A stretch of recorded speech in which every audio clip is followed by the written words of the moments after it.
बिस्मिल्लाहिर्रहमानिर्रहीम। अस्सलाम वालेकुम रहमतुल्लाहि व बरकातहू। क्लास 9 कंप्यूटर साइंस के स्टूडेंट्स, आप सब कैसे हैं? मैं उम्मीद करता हूँ कि आप माशाल्लाह बेस्ट होंगे।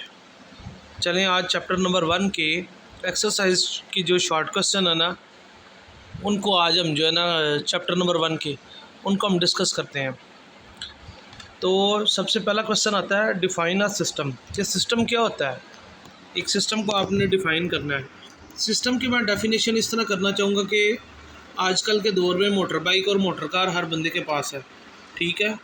तो जब उसके डिफरेंट किस्म के सारे पार्ट्स जो है ना वो आपस में मिल के काम करते हैं, तो फिर एक ख़ास टास्क परफॉर्म करते हैं, एक ख़ास काम करते हैं। मसलन अब गाड़ी के हमारे पास जो है ना इनपुट होती है। अब इनपुट हम खुद देते हैं। इनपुट एक ऐसी चीज़ है जो यूज़र प्रोवाइड करता है उसको। इनपुट पे हमारे पास रेस होती है, ठीक है, हमने रेस दी गाड़ी को। अब प्रोसेस क्या हुआ, वो जब रेस जाएगी इंजन तक जाने तक आगे वो उसको प्रोसेस करेगा। अगर रेस दी तो अब उसने आगे जाके कहना हाँ भाई इसने रेस दी है या गियर लगाया तो बाइक आगे चलेगी। ये प्रोसेस हुआ। अब आउटपुट क्या आएगी? आउटपुट ये आएगी कि हमारी गाड़ी जो है ना वो या व्हीकल जो है वो चलना शुरू हो जाएगा। ये एक बिल्कुल आसान एग्जांपल दी है मैंने इसकी, ताकि आपको ईजिली समझ आ जाए कि system is the set of related components. System एक बेसिकली सेट होता है जो उसके रिलेटेड मुतलका जो है ना, कंपोनेंट्स कहते हैं हिस्सों को, सारे मुतलका हिस्से जो आपस में मिल के काम करते हैं, work together to perform a specific function. सारे हिस्से मिल के काम करते हैं ताकि ख़ास काम सर अंजाम दे सके, ठीक है। तो इसलिए जो है ना ये सारा मिलके एक सिस्टम बनाता है। तो ये मैंने आपको डिटेल से इसको समझा दिया। इसकी पहली आईटी सीरीज़ से ये मैं करवा रहा हूँ क्लास 9 की। तो इसकी पहली 2 लाइनें जो है ना वो मुझे ठीक लगी हैं। बाकी अगर आप लोगों ने स्टूडेंट्स ने सारा करना है तो सारा कर ले, मुझे इशू नहीं है। ये इधर तक निशान लगाया, आउटपुट तक। आगे आगे आ जाता है differentiate between natural and artificial system.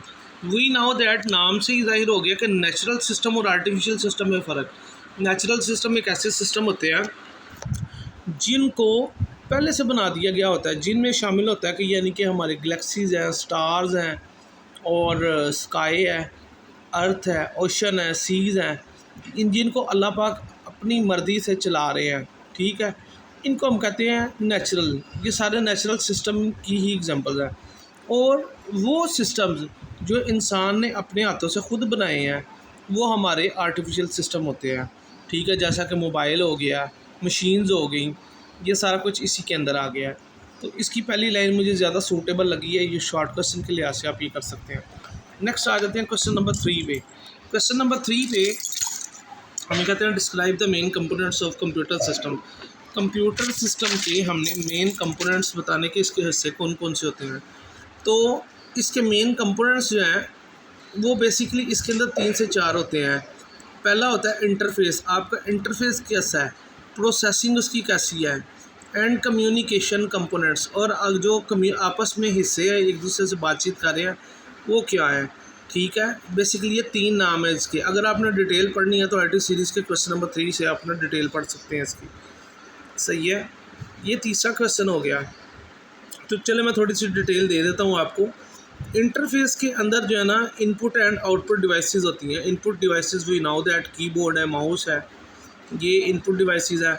और आउटपुट डिवाइसेस हमारे पास एलसीडी आ जाती है, प्रिंटर आ जाता है, सही है, स्पीकर्स आ जाते हैं।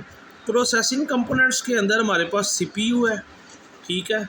सॉरी कैमरा जो है ना वो सेट नहीं हो रहा, इसको मैं करता हूँ 1 मिनट। अब इसके अंदर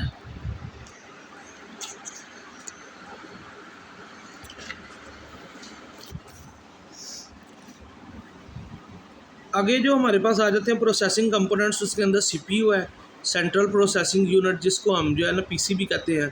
रैम सीपीयू के अंदर ही लगी होती है। रैम हमारी टेम्परेरी स्टोरेज होती है, और स्टोरेज हमारे पास जो है ना टेम्परेरी मेमोरी होती है। और स्टोरेज हमारे पास बेसिकली स्टोरेज होती है, जैसे मोबाइल की हमारे पास स्टोरेज होती है 128 GB, 256 GB, 512 GB, ठीक है। ऑपरेटिंग सिस्टम हमारे पास एक ऐसा सिस्टम होता है जो सिस्टम पूरे को, कंप्यूटर पूरे को रन करता है। उसके बाद एप्लीकेशन सॉफ्टवेयर आ जाते हैं। एप्लीकेशन सॉफ्टवेयर वो ऐसे सॉफ्टवेयर होते हैं जिनकी मदद से हम अपना कोई भी काम सर अंजाम देते हैं। लुक लाइक सेम सेम या गेम्स होती हैं, एप्लीकेशंस ऐप्स बनी होती हैं, ठीक है, जैसा कि पबजी या फ्री फायर वगैरह इसी तरह की, या और है हमारे पास जैसे ये स्कूल्स की ऐप बनी होती हैं, ठीक है। उसके बाद आ जाता है list, question number 4, list and describe the types of computing system. हमने यानी कि बताना है कि कौन कौन सी टाइप्स होती हैं कंप्यूटिंग सिस्टम की। कंप्यूटिंग सिस्टम की हमारे पास बेसिकली इसकी भी 3 से 4 जो है ना ये टाइप्स होती हैं। पहली होती है computer software system, computer network और इंटरनेट। ये 4 चीज़ें होती हैं। डिटेल आप खुद ही पढ़ लीजिएगा, इसमें से मैं आपको जो है ना ये एक जनरल कॉन्सेप्ट दे रहा हूँ, इसको खुद ही आप याद कर लीजिएगा। मोस्ट इम्पोर्टेंट क्वेश्चंस 5 से लेकर 10 तक ये आ रहे हैं। ये हैं हमारे पास, what are the main components of von Neumann architecture. Von Neumann architecture जो है इसके मेन कंपोनेंट्स कौन कौन से हैं। तो ये अब हम इस पे वॉन न्यूमन पे ही हैं, बेसिकली ये 3-4 क्वेश्चन वॉन न्यूमन पे ही आए हैं, तो इनको हम इंशाल्लाह डिस्कस करेंगे, ठीक है। तो वॉन न्यूमन आर्किटेक्चर के बेसिकली हमारे पास जो कंपोनेंट्स है वो है मेमोरी। क्वेश्चन नंबर 5 है ये।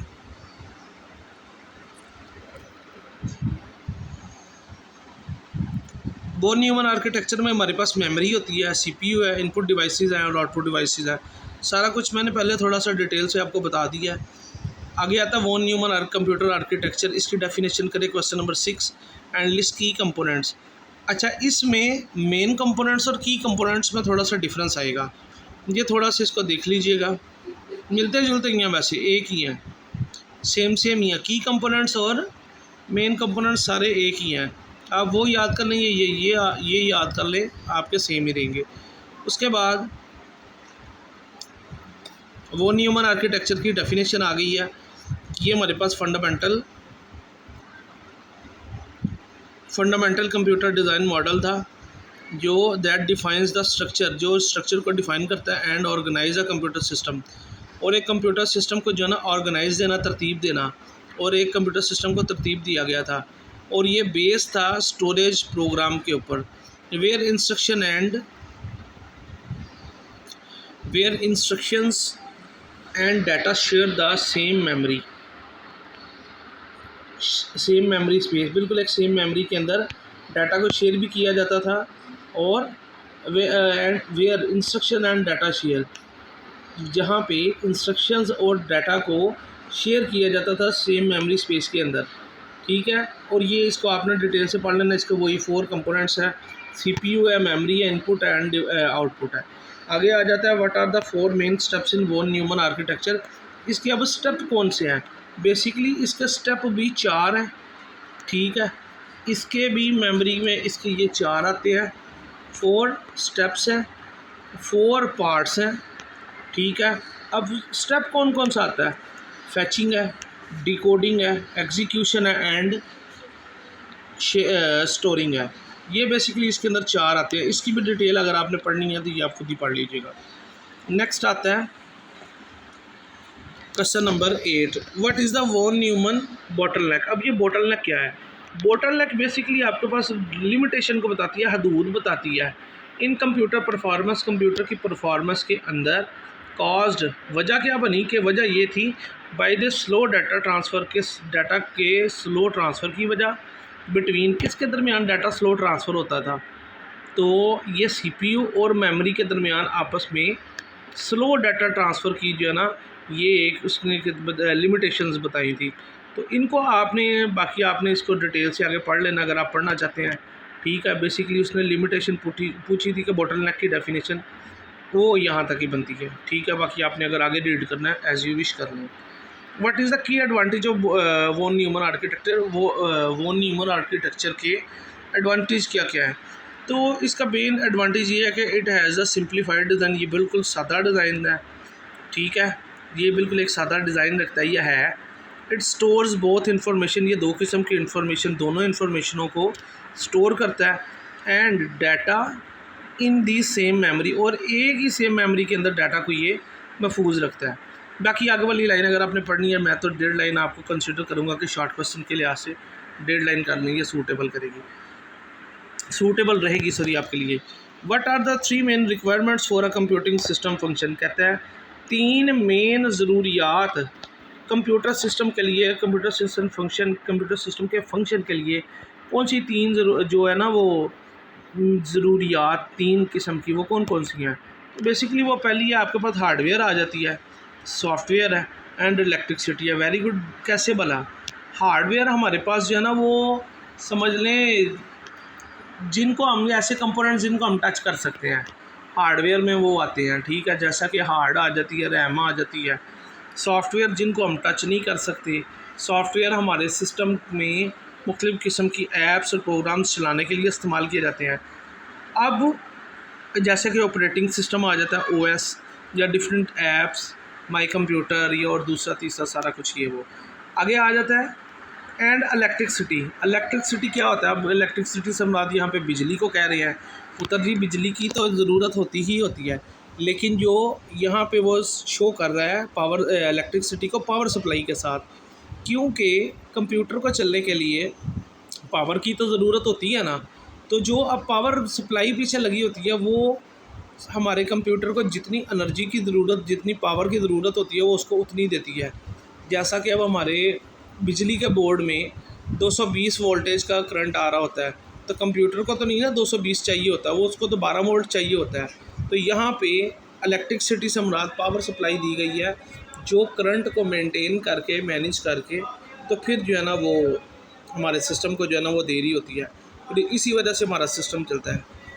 तो ले जी ये आपके चैप्टर नंबर 1 के एक्सरसाइज के शॉर्ट क्वेश्चन थे, जिनको मैंने ब्रीफली एक्सप्लेन कर दिया है। आई होप दैट आपको इनकी अच्छे तरीके से समझ आ गई होगी। ये पेपर के हवाले से बहुत बहुत ज़्यादा इंपॉर्टेंट है, तो आपकी मेहरबानी इनको लाजमी प्रिपेयर कीजिएगा। अगर आपको वीडियो पसंद आई हो तो वीडियो को लाइक कीजिएगा, चैनल को लाजमी सब्सक्राइब कीजिएगा और बेल आइकन पे लाजमी प्रेस कर दीजिएगा, ताकि आने वाले वक्त में आपको वीडियोस जो है ना वो मिलती रहें और इसी तरह की इन्फॉर्मेशन आपके साथ में शेयर करता रहूँ। फ़ी मानिल्लाह, दुआओं में याद रखिएगा। अल्लाह हाफ़िज़।